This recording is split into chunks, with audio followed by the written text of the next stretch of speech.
druide informatique, créateur d'Antidote, s'associe à l'AAAO, à l'UQO et à Coiffure et Esthétique Beauregard dans la diffusion de cette émission.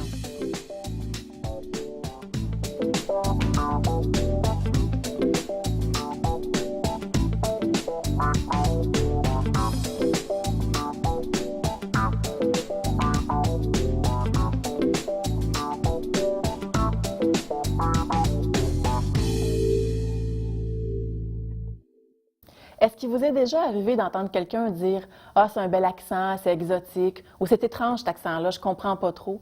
Eh bien, ça arrive assez régulièrement à certaines personnes. Les trois invités aujourd'hui que nous avons se penchent sur l'accent ou l'utilisent ou réfléchissent pour différentes façons. Et j'ai pour l'instant avec moi Éric Bévis, un enseignant de théâtre au Centre artistique à l'École de la Salle et un artiste de la scène aussi. Bonjour Éric. Bonjour Mélanie. Et pour commencer, tu as un chandail assez particulier, Oui. Dead Ducks depuis 1968. Peux-tu expliquer déjà ce chandail-là, s'il te plaît? Tout à fait, oui, ça serait mon plaisir. René Lévesque, qu'on l'aime ou qu'on l'aime pas, en 1968, il faisait une tournée pan-canadienne et aux ondes de CBC, on lui a posé la question sur le français hors Québec, sur les francophones hors Québec. Il a répondu que les francophones hors Québec étaient des dead ducks. Et puis ça résonne encore pour nous, francophones hors Québec, surtout que ça fait presque 50 ans qu'il s'est prononcé sur le sujet et qu'on est encore là. Donc, ils ne sont pas morts. Non, du tout. Loin d'être morts. Mais justement, toi, tu habites où? Moi, j'habite à Ottawa, à Vanier. OK. J'ai grandi à Toronto, par contre. J'ai passé les premières 19 années de ma vie à Toronto. Et En français? En français. Ben, français à Toronto, ça voulait dire, oui, je suis capable de parler en français. Oui, je vais m'adresser à ma mère et à mes enseignants en français. Mais ça s'arrêtait là, vraiment. Okay. Ma francophonie, j'ai vraiment pris conscience de tout ça quand je suis arrivé à Ottawa. Et c'est là vraiment que j'ai décidé d'explorer ce coin-là de ma personne. OK. D'apprendre. Mais tu as des origines francophones aussi? Oui, oui. J'ai une mère gaspésienne. OK. Qui vient du village d'Amqui. Et on passait beaucoup de temps dans le bas du fleuve. Tu sais, j'ai passé tous mes étés là. C'est une région très francophone. Tout à fait, oui. Oui, sauf que c'est ça, ça arrêtait quand je revenais à Toronto parce que veux pas, à part à l'école et avec ma mère, j'avais pas vraiment la chance de m'exprimer en français ni d'explorer ma francophonie. Donc, tu as vraiment une culture multiple, même si elle est canadienne totalement aussi, là. Et puis, est-ce que ça, dans la vie de tous les jours, ça te fait réfléchir, ça te pose des défis? Est-ce que tu es confronté à ça régulièrement? Oui, assez régulièrement. Oui, oui, surtout portant un nom comme Bévis, qui est complètement anglophone. Je me rappelle à l'université, on me présentait aux autres profs du département de théâtre comme étant l'anglophone du département français. OK. Du département de Pourtant, tu t'exprimes en français oui, tout à fait. comme Oui, langue je prenais maternelle. tous mes cours en français. Puis, tu sais, je trouvais ça très particulier qu'on me présente comme l'anglophone du département français. Et par la suite, j'avais d'autres profs anglophones qui étaient confus que j'étais en mesure de parler en français. Ça m'a suivi pendant longtemps. Oui. D'ailleurs, ça t'a porté justement à créer des choses. Tu es slameur aussi. Oui. Donc, tu as créé un slam sur ce sujet-là. Oui. Je trouve qu'il fait bien le portrait de qui tu es. Donc, si tu voulais bien te concentrer un peu puis nous offrir un petit bout de ce slam-là. Oui, tout à fait. Oui. Ça tente? Allez, vas-y. Oui. Ça s'appelle mon patriotisme. J'affiche ouvertement mon patriotisme, servant de prisme, réfractant la beauté de notre mosaïque nationale. Mon bilinguisme, solide pont faisant front commun dans ce schisme entre le lys et l'érable. Mais c'est la clique qui fait que je craque. Ce n'est pas en se divisant, séparant tout ce qui est bien qu'on verra un meilleur lendemain, mais plutôt en s'épaulant, s'unifiant main dans la main qu'on atteindra le succès à la fin. C'est dingue, mais c'est cette langue partagée qui nous distingue. Même séparés par toute une rivière, mon pays, à moi aussi, c'est l'hiver. Mais c'est aussi le printemps, c'est l'été, c'est l'automne. Au fond de mon être, toutes les saisons résonnent. Alors la prochaine fois que je vous tendrai la main, plutôt que de me chanter de nouveau votre refrain, « Gens du pays, je vous en prie, me la prendre, veuillez bien, car au bout du compte, ne sommes-nous pas cousins? » Merci. Ça fait plaisir. Je te ramène bientôt avec nos autres invités. Merci. D'accord, merci.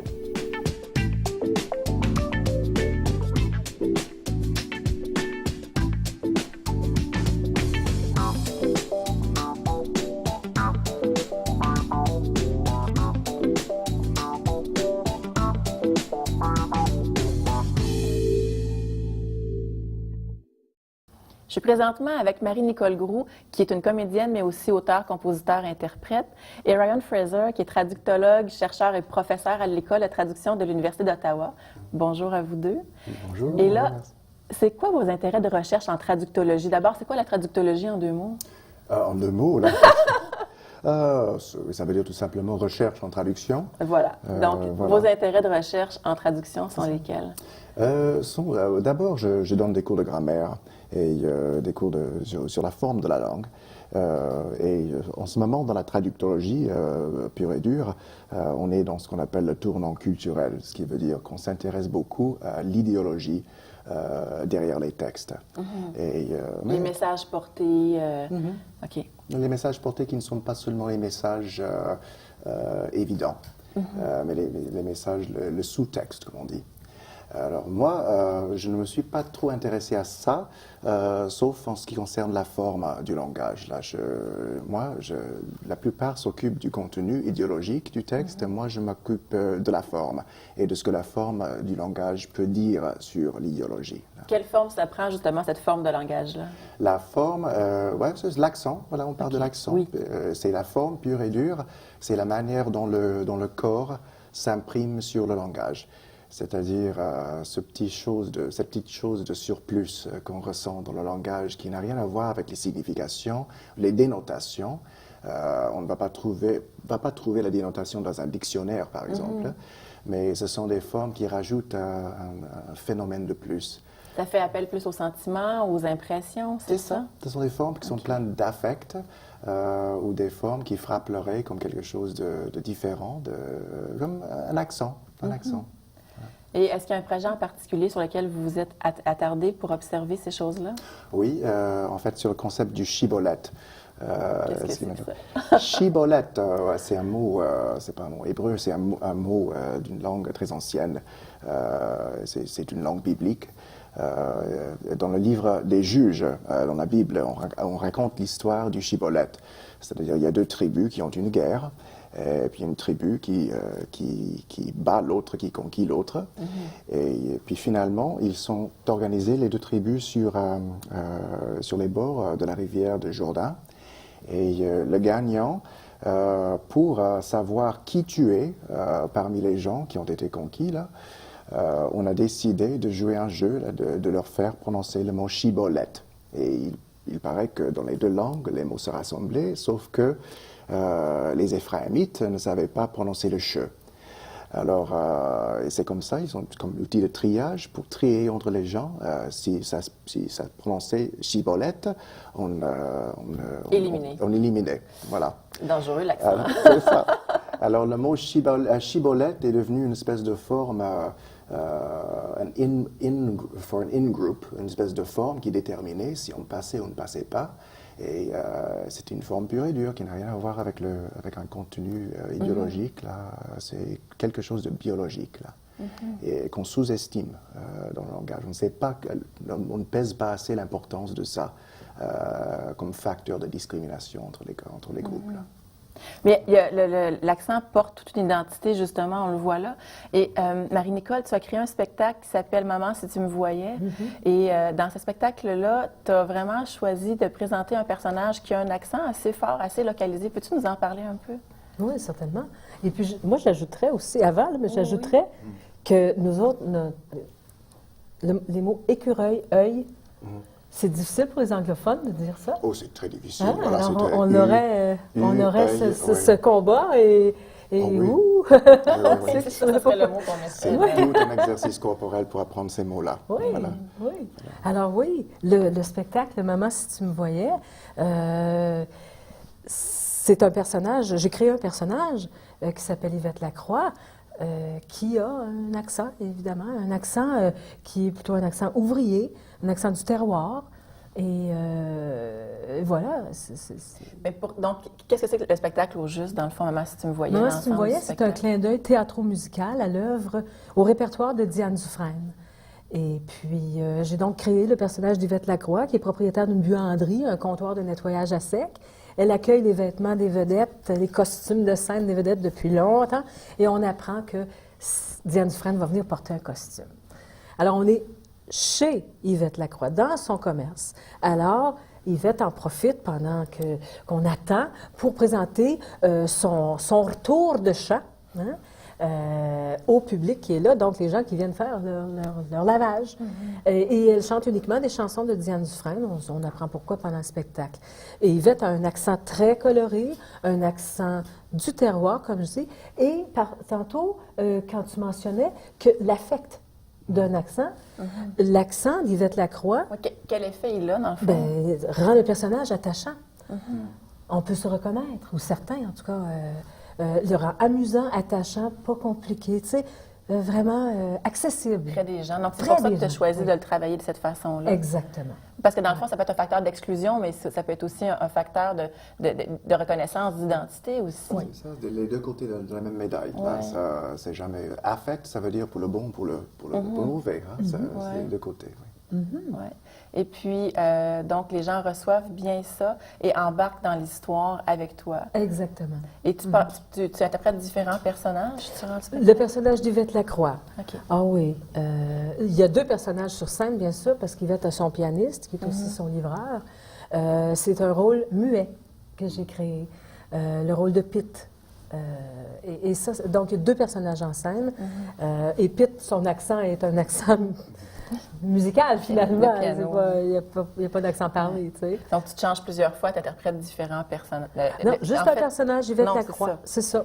Pendant 1h20, sans arrêt, sans entracte. Tu fais différentes chansons, c'est ce que je voulais dire. Tu fais différentes chansons de Diane Dufresne pour montrer un peu cette artiste-là, qui elle est, puis qu'est-ce qui te touche d'elle. Et cet artiste qui s'est d'ailleurs exprimé par le biais de la plume de Luc Plamondon longtemps, et qui, à cette époque-là, on n'entendait pas les chansons avec l'accent d'ici.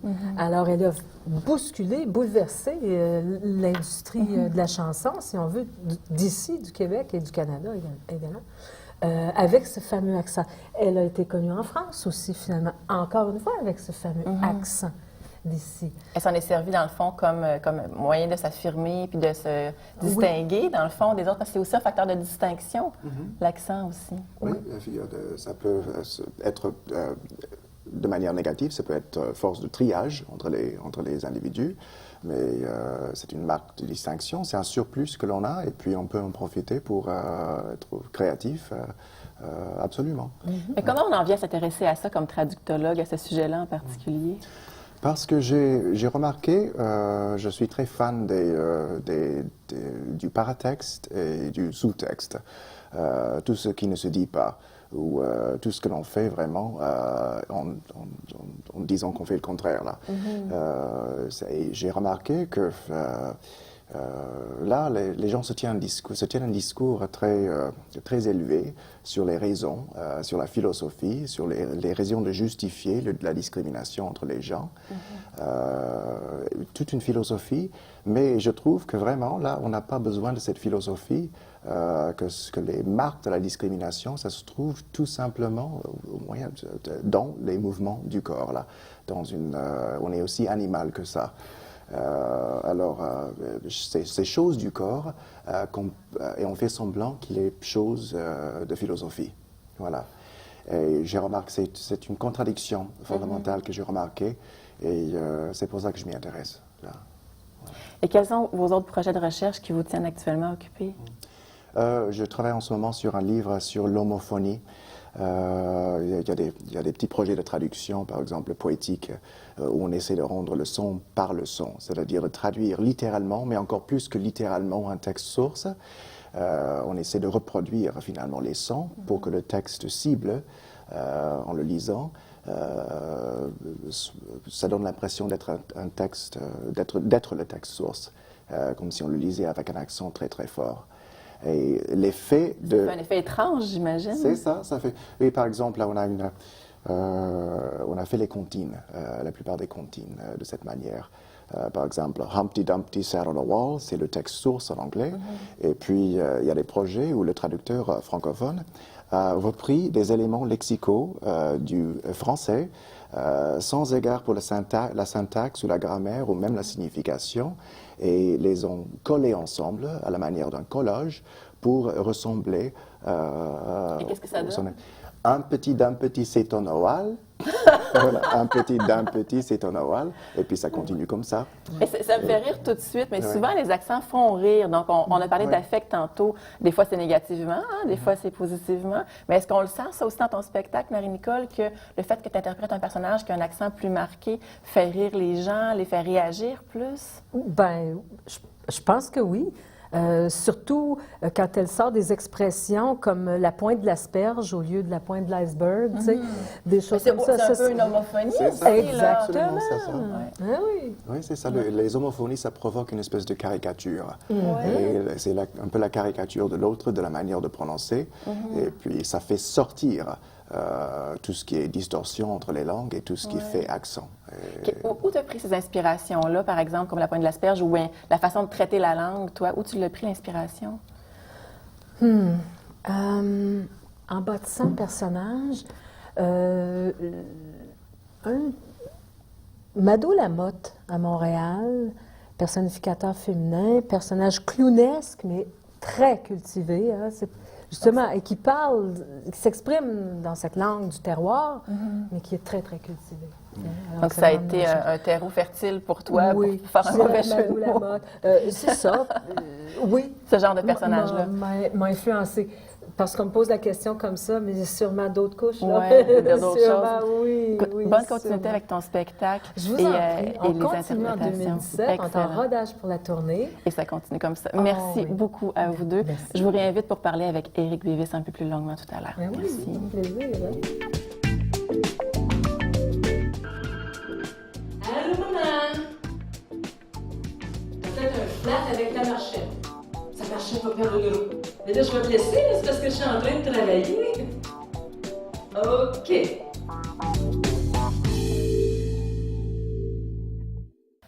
Donc, messieurs, qu'est-ce qui vous vient en tête si je vous dis les mots stylisation, discrimination et création par rapport à l'accent? Par rapport à l'accent. Oui. Mais d'abord, on peut parler peut-être de la discrimination, parce que là, c'est toute la question du chibolette va autour de ça. Et c'est ce qui donne un peu plus de... C'est ce qui se passe culturellement qui est intéressant, parce qu'il y a vraiment le danger. Là, le danger chez les gens, là, je me rappelle une fois être entré dans une boutique, là, je ne sais pas si c'est une petite boutique, là, et à la caisse, il y avait quelqu'un qui parlait anglais avec un accent asiatique assez fort. Et puis, un type est entré dedans, voulait acheter quelque chose, et puis elle a prononcé, je ne sais pas, mal, ou comme il ne voulait pas qu'elle prononce les choses, et puis finalement, il a fini par l'engueuler. Juste lui dire de se mettre à parler anglais comme il faut. Et voilà, mais Il y avait un jugement parce qu'elle ne parlait pas comme lui aurait voulu entendre. Est-ce que ça t'arrive, Éric, des choses comme ça? Est-ce que tu es témoin des choses comme ça? J'en ai témoigné, oui, j'en ai vécu aussi. Je me rappelle, je donnais des tournées en bateau sur la rivière des Outaouais. Et ça m'est arrivé et avec des Québécois et avec des Belges qu'on commente sur le fait que, tu viens de dévoiler le fait que tu viens de l'Ontario en disant ceci. C'était genre, j'avais dit, la province du Québec, puis l'autre qui disait non, mais c'est la province de Québec. J'étais comme, ben voyons donc, attends une seconde pour toi là. Puis ensuite, avec les Belges, c'est quand j'avais dit, c'est la rivière Gatineau. Ah, mais c'est marrant, Gatineau! Alors, juste des petits exemples comme ça, où est-ce qu'on s'accroche sur la sonorité d'une petite syllabe, et là, soudainement, ça fait toute la différence. Il y a comme une séparation, Tout à tout d'un fait. coup, Oui. on n'est Là, pas la même peuple, même si on est francophone, pouf, on est Ouais, différent. Tout à fait. Et les gens qui veulent avoir, par exemple, des upper hand, voilà, qui veulent tirer avantage dans une conversation, ils disent ça tout simplement. Ils peuvent s'accrocher à une sonorité pour se faire valoir dans une conversation. Et là, on voit que la conversation, pour eux, c'est une espèce de joute? C'est ça, de jeu ou de joute, c'est ça. Quelqu'un doit gagner à la fin. Et puis, Ils se servent de ça comme moyen. Mais il y a d'autres façons de le prendre. On parlait de stylisation aussi. Qu'est-ce qu'on peut dire sur la stylisation, l'utilisation de l'accent? En fait, c'est la discrimination a lieu à côté de... L'accent, c'est une figure. L'accent, c'est une chose en surplus qu'on a dans la parole et qu'on peut exploiter de plusieurs manières. Là. Si on l'exploite de manière assez négative pour créer des tensions et des conflits, on peut l'exploiter aussi de manière très positive et en créer de la matière pour des œuvres d'art. Là. Est-ce que tu fais ça, toi, te servir de l'accent comme vraiment moteur de création ou pour affirmer quelque chose? Je le fais. Je ne suis pas sûr d'en être conscient, mais j'imagine que je dois le faire parce que j'aime jouer avec la sonorité des choses. Puis évidemment, il y a certaines sonorités qui sont rattachées à un accent plus qu'à un mot. Mais est-ce que le fait juste de garder ta langue telle qu'elle est et de ne pas vouloir la moduler selon la norme qu'elle devrait être, c'est pas là un geste en soi? Ah, tout à fait. Oui, tout à fait. J'ai aucun exemple précis par rapport à mes propres créations qui me vient en tête, mais je vais citer ici de Loco Locas. Loco Locas étant vraiment le premier groupe de rap francophone que j'ai pu écouter en me disant « Hey, ils n'ont pas caché leur accent. Parce que jusqu'à ce point-là, on avait l'impression que si on voulait faire du rap en français, il fallait le faire avec un certain accent. À la française, un Voilà, peu. tout à fait. À la manière d'MC Solar Ouais. et autres. Puis là, tout soudainement, tu as ces gars-là qui se disent, bien écoutez, on peut quand même avoir un vocabulaire très enrichi et recherché, mais garder ce qui est la sonorité de nos accents. Et j'avais Donc, trouvé ça distinguer fascinant. un peu la forme du fond, de conserver l'authenticité des deux, dans le fond, Oui, tout à fait. à travers ça. Et tu es amené à interpréter différents rôles au théâtre aussi Oui. parce que tu es comédien. Est-ce que ça pose un défi ou est-ce que tu t'adaptes ou c'est selon l'œuvre que tu vas traiter? Ça va être selon l'œuvre, selon les demandes du metteur en scène, évidemment, de jouer Ionesco et de jouer Michel Tremblay, mais ça demande 2 niveaux de langue différents. Quoique ça serait vraiment marrant, je trouve, de jouer Ionesco avec un accent québécois et ensuite jouer les belles-sœurs avec un accent standardisé. De voir l'effet que ça produirait, les tranchetés que ça produirait. Hein? De penser un peu aux traductions dont on parlait tout à l'heure, homophonique. Homophonique, c'est traduction homophonique, oui. Moi, j'étais en train de penser à on parlait de la performance théâtrale, du théâtre. Et là, je pensais vraiment que les bilingues, par exemple, les gens qui apprennent les langues secondes là, à un âge assez avancé, comme moi j'ai commencé à apprendre le français à l'âge de 12-13 ans. J'étais vraiment ancré dans mon anglais. Et puis, ça finit par... J'avais vraiment l'habitude de l'anglais. Alors là, j'ai pris conscience dès le début, là, quand je me mettais à apprendre le français, que c'était vraiment une performance. Même parler à n'importe qui dans la rue. Si je me tournais vers le français, si je parlais français, c'était d'emblée, là, c'était une performance. Je n'étais pas tout à fait moi-même. C'est d'interpréter le francophone en toi. Ah oui, ben c'est ça. Carrément. Je devais me servir d'autres mots, je devais me servir d'autres manières de faire. Je devais construire un personnage qui n'était pas moi-même. Et peu à peu, je suis venu à habiter ce personnage. Mais c'est ça, je ne suis pas la même personne en français quand je parle français que quand je parle fort, anglais. ça, quand même. Est-ce que tu vis la même chose, Éric? Oui. Quand Oui, surtout dans les rassemblements familiales. Tu sais, d'être avec ma famille francophone, puis être avec ma belle famille ou ma propre famille anglophone, on agit de façon différente. Tu sais, le volume est plus élevé, moins élevé, les conversations sont plus animées avec les mains ou plus restreintes. Il y a toutes sortes de personnalités différentes qui en ressortent. Qui suivent la Tout à langue, qui fait. suivent le ton dans la voix, puis tout Oui. ça. Et donc, où est-ce que ça bouge plus? Où est-ce que ça parle plus fort? Ah, c'est chez les francophones, c'est sûr. Le côté latin, le côté... Oui, tout à fait. On parle avec les mains, puis tu sais, la conversation, on interrompt l'autre pour faire valoir son point, puis ensuite l'autre va nous interrompre, Ça, puis là c'est on arrête. francophone, Oui, ça. tout à fait. On arrête la conversation, on passe à d'autres choses, puis il n'y a personne qui est insulté, tandis que si je suis dans mon contexte, surtout du côté de mon père, si on était pour avoir le même genre d'énergie, puis aussi les mêmes dynamiques dans une conversation, on risque de brusquer quelqu'un ou de l'offusquer. Par le ton, Carrément, par tu le parlais ton. le niveau, tout ça, dans le fond. Tout ça. Est-ce que tu vis ça aussi, une différence? C'est ça, c'est un peu le contraire là, parce que là, avec mon côté anglophone est assez, je ne sais pas, sobre. Là, je suis là, et ça va du côté de la famille de mon père aussi. Tandis que là, rien que le fait d'être entouré de francophones et je ne sais pas, il y a plus d'affect en français. Présent. C'est plus présent. Et puis, je ne sais pas, je ne dirais pas plus d'affect, mais c'est un affect différent, c'est une émotion différente. Un mot en français qui a son équivalent en anglais, ça veut dire autre chose, selon la langue que je parle. ouais. Donc, la langue nous transforme, puis la façon qu'on prononce les choses, on parlait beaucoup du corps tantôt. Oui. Dans le fond, elle nous module comme individu, tout à fait. Puis quand on vit à cheval entre les deux, comment on gère cette identité culturelle-là? On doit l'accepter. Dans le fond, Ah, on mais c'est peut- déjà énorme. Hein? Oui, on l'accepte, puis on la met doux, puis on se dit, ça donne rien de se battre contre ça. Est-ce qu'on se bat, est-ce qu'on se bat pour elle? Ah oui, tout à fait. Oui, oui. De quelle Oui. façon? De la façon, je le dis souvent à mes élèves, parlez 2 langues, mais maîtrisez-les. Si tu n'arrives pas à maîtriser les 2 langues, bien maîtrise-en une avant d'embarquer dans l'autre. Ça ne donne rien de parler tout croche dans les 2 langues. D'accord? Tout comme avec la culture. Tu sais, sois fier de ta culture, mais pratique-la. Embarque à 100% dans tes 2 cultures, si tu en as, sinon les 3, les 4.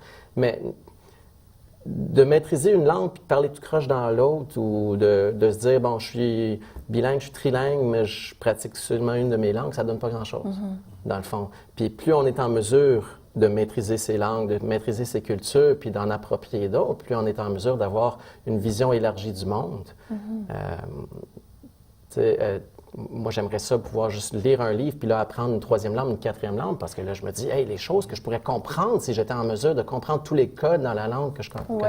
en fait, c'est des codes, ça, c'est des réalités. Puis c'est un peu ça que le traductologue étudie, dans le fond, les différents codes, puis leur transfert, puis l'impact que ça a. Et c'est pas seulement l'univers intellectuel qui s'élargit, mais c'est aussi du bon exercice. C'est bon pour le corps aussi. Oui, puis c'est bon pour, je dirais, physiologiquement, l'être neurologiquement. humain de façon globale aussi. Ah oui, neurologiquement, là, c'est bon. Là, C'est bon. Donc, ça travaille la mémoire. Vive l'accent, finalement, qui nous fait travailler, qui nous fait réfléchir, puis qui nous fait vivre des choses émotives.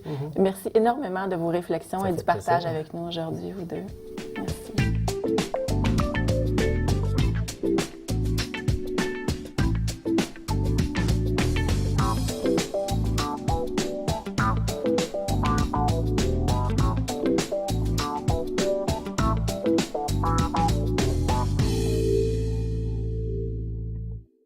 Grâce à nos invités aujourd'hui, on s'est rendu compte que l'accent peut devenir aussi un moteur de création et d'affirmation d'identité culturelle. Merci beaucoup à Ryan Fraser, Marie-Nicole Groux et Éric Davis.